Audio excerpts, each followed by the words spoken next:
Hello, friends. Welcome to this episode of my perspectives. I am your host, Iyah Iyah. Today, I'm speaking from a very heavy place in my heart about what it means or what it takes to be the commander in chief of the armed forces in Nigeria. And I must ask honestly, do we really have one right now? These are my perspectives, and let us begin. To be a true commander in chief requires four things. One, the capacity, which is the institutional strength to deploy the military decisively without hesitation. Number two, the political will, which is the courage to put national security above politics.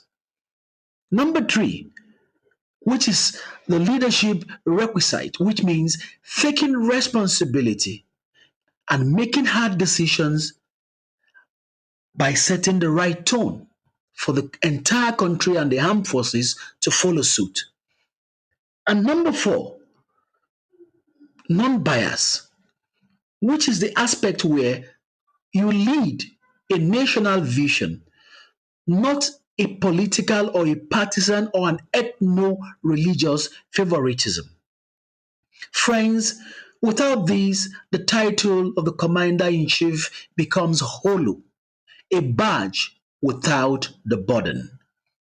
Looking at Nigeria today, I and most people around the world struggle to see these qualities in the country's current leadership, where the president appears distracted and more concerned with political maneuvering and the coming elections, which is 2 years ahead, than with the deep, soul shaking security crisis tearing across the nation from the middle belt to the northwest and now to some parts of the southwest, where people are being kidnapped, schoolgirls, worshippers in churches, killed, and displaced. Yet, there is no strong, reassuring narrative or statement from the presidency. No sense that this fight is being led from the front. What we hear instead are very timid, distant rhetorics and statements from his presidency or from his surrogates or praise singers. Those speaking for the president sound more like spin doctors than strategists. They don't sound like people that really know what they really want to do or that they are doing. And the security architecture feels broken. The insurgents and bandits who should be on the run are instead expanding. They are emboldened. At the same time, ethno-religious divisions have deepened, just like it was during his predecessor.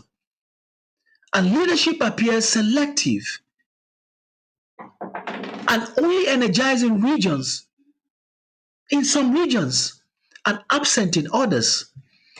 A clear example is what happened in Rivers State on March the 18th of 2025 when President Tinubu declared a state of emergency and suspended the state governor, his deputy, and the entire House of Assembly.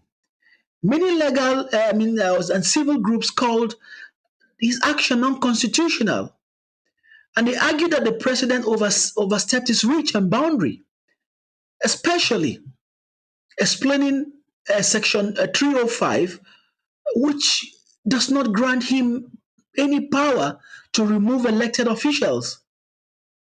Critics framed it as a political control measure, but not because he wasn't trying to address any genuine crisis or manage one. Yet, this same decision and energy is missing when Nigerians are facing existential threats from terror to banditry, to ethnic cleansing, to Christian genocide, and other sorts of violence. This is where the danger lies.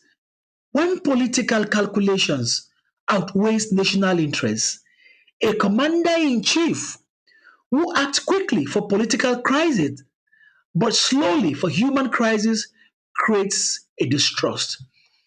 Most Nigerians, I don't think, trust the president to command their armed forces. I mean, their lives matter.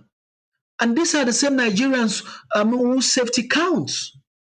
History gives us warnings around the world about emergency powers, which we saw in Rivers State, but now lacking where it should really come into fore.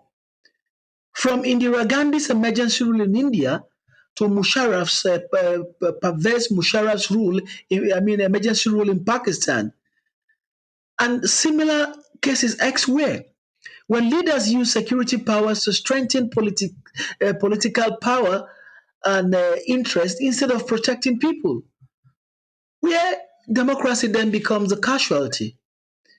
So I ask, but firmly and respectfully, that Mr. President, when will we see a real state of emergency on national security in Nigeria?